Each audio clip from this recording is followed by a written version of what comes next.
back with a card show recap. Went to the Neshaminy Mall card show on November 10th, Friday.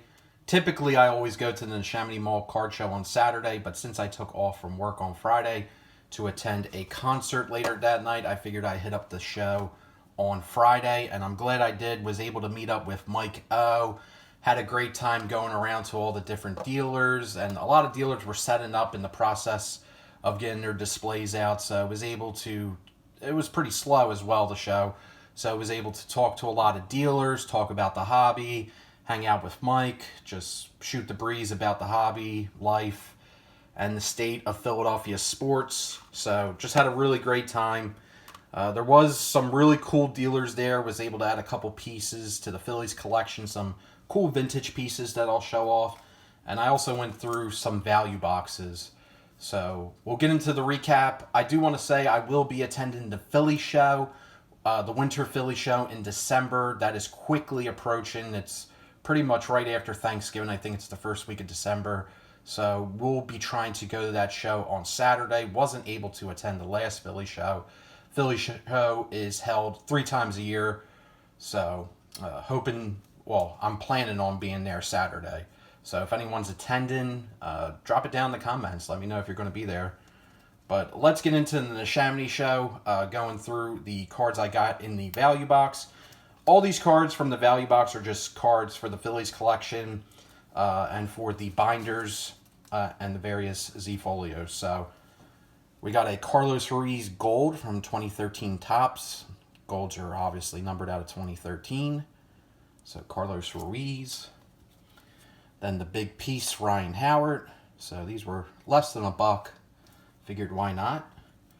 Next, got a rainbow foil rookie of Rhys Hoskins, who the Phillies recently non-tendered. So he will not be back with the team, it looks like, which is really disappointing. I've been a pretty vocal critic of Rhys Hoskins the last couple years, and I was hoping that the Phillies would eventually move on from him, but I hate to see a player who's been around, stuck it through a lot of the really awful years of the team, and now that the team is good, the way his final year ended was just horrific, just blowing out his knee in spring training. So I didn't want to see his tenure end that way, and was really hoping he would get another year or two to come back. And I think he definitely would be open to that. He wants to play here, but Harper's at first base now, and Schwarber's pretty much a staple at DH because he's just such a terrible left fielder. But I don't know. I really would like to see him come back, but it looks like it's not going to happen. Next, we got this really, really cool absolute playoff from 96. Randall Cunningham and the Kelly Green there, but also Veterans Stadium there in the background. So great card for the Z Folio for the Eagles binders. Then next we got an insert from 2008 Score with the Super Bowl logo at the top there of number 5. Donnie Mack. 8-Bit Ballers of Adley Rutschman. Do like these 8-Bit Baller insert cards from Big League. Then we got a guy who got his World Series ring this year. Bamboo Brad Miller. Numbered out of 50. Believe these are the Father's Day inserts. So Brad Miller, awesome guy, great clubhouse guy. Was on the Rangers this year, so he will be getting a ring. Wasn't on their playoff roster or anything. Didn't see any action in the playoffs, but he was on the Rangers this year, so he probably will get a ring. So that's really cool. Cliff Lee, Topps Chrome Orange, not numbered. I think those were retail exclusives that year. Next, we got 2 Ranger Suarez 150th anniversary rookies. He was really good in the playoffs for the Phillies. Was really good last year in the playoffs as well.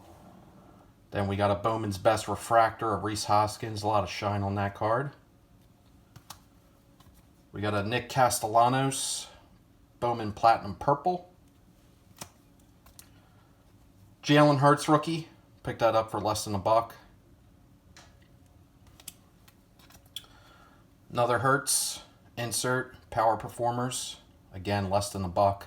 Ignore the sticker prices, did not pay those. The dealer that I bought this from always works with the buyer and always slashes prices. Then we got a Cody Clemens. First autograph of him from Topps Finest. Just a cheap autograph for the Phillies collection. I think it was like $5-6. Then we got a Bowman's Best Alec Bohm Atomic Refractor rookie. Again, ignore the $5 there. Got it less than that.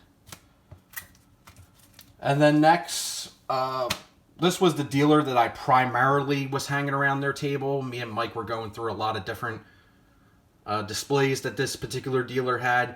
Tons of vintage stuff, vintage gloves, bobbleheads, programs, photos, type 1 and type 2s, tons of autographs, some really, really cool food and beverage autographed items. A little pricey, but this dealer was willing to work on his prices, and I didn't pay sticker on either one of these. Believe I got both of these for $30. So $30 for the lot here. But just cool pieces. So this is 1947 to 66. This is an exhibition card. Signed there beautifully in blue of Dick Sizzler. Just a really, really super clean autograph there. That just really caught my attention. Would love to get this PSA DNA encapsulated. Blank back. But prior to 1980, Dick Sizzler had the biggest hit in Phillies postseason history. Massive home run against the Dodgers, which propelled the 50s Whiz Kids to the World Series against the New York Yankees. And he was big for the Whiz Kids down the stretch. Unfortunately, he did not have a good World Series, struggled in the World Series against the Yankees, but he was a big reason why the Phillies got to the World Series that year. And his dad, obviously a Hall of Famer, manager. Dick Sizzler wound up becoming a manager. Very, very storied career. So to get that for under $20 just seemed like an absolute no-brainer to me. Just a cool piece there for the collection. And then next, this is a cool piece of hobby history along with a Philly connection. And if you watch my last video, I showed off the Bobby Shantz promotional card of the Philly show from 1977.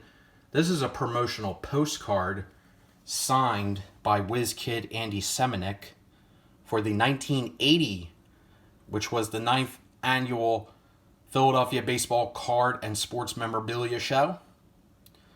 The George Washington Motor Lodge, Route 611, the PA Turnpike, Exit 27 in Willow Grove, Pennsylvania. Signed there on the side. So I already have a couple Andy Seminick autographs in the collection. He was a really good catcher for the Phillies. Unfortunately passed away, I want to say in the early 2000s.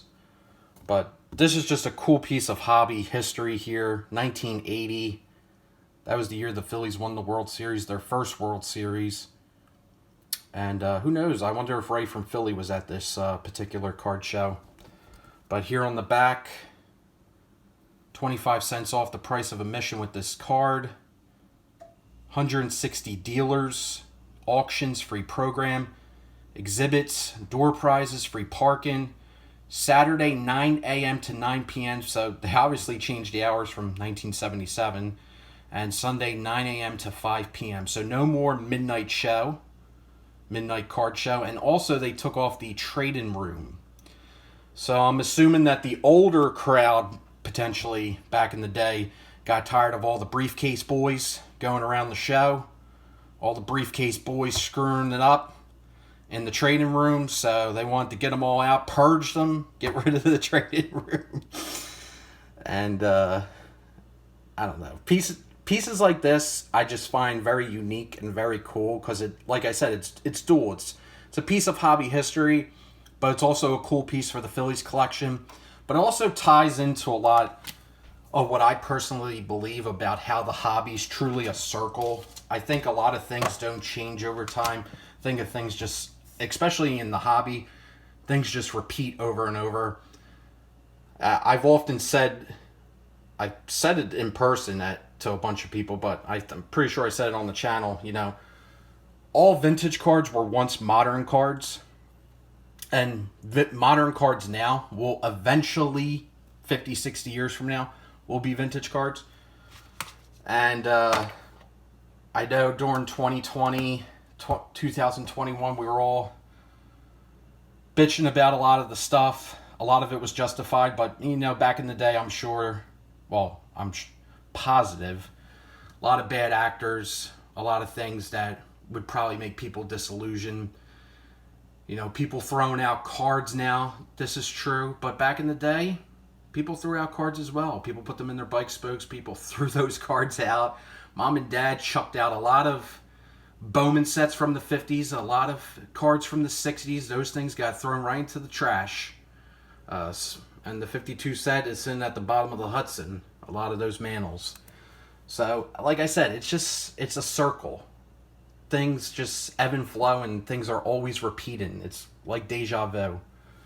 And another thing I really love about the Neshaminy show is you get a lot of really older dealers there. And when I say older dealers, I mean guys who are, you know, in their 60s, 70s, and 80s. There's some really, really older dealers that set up at that show, and they have a treasure trove of stories, and it's just awesome to talk to those guys, get their perspective, because they've seen a lot. They know a lot of the hullabaloo that has gone on, and they've seen a lot of stuff. And it's always cool to hear their opinions and to discuss different topics within the hobby. But that's part of the main reason I love going to a lot of the card shows, is just to get these myriad of different opinions and perspectives from a lot of people. So it's always a lot of fun. Had a great time. 12 minutes of your time. I do apologize about that. This video was way too long for what I showed off, and I'm sure some people are probably like, why'd you even do a recap video showing off some of that stuff? But I love to document what I pick up at shows, so it is what it is. But I want everyone out there to have a great day, have a great weekend, have fun in this hobby. That's the most important thing. Remember, I haven't said it in a while, but there is no hobby hierarchy. That's the truth. That's the God's honest truth. Don't ever put people on pedestals. We're all the same. We all collect cards. It ain't nothing special. Have a great one. Toodles.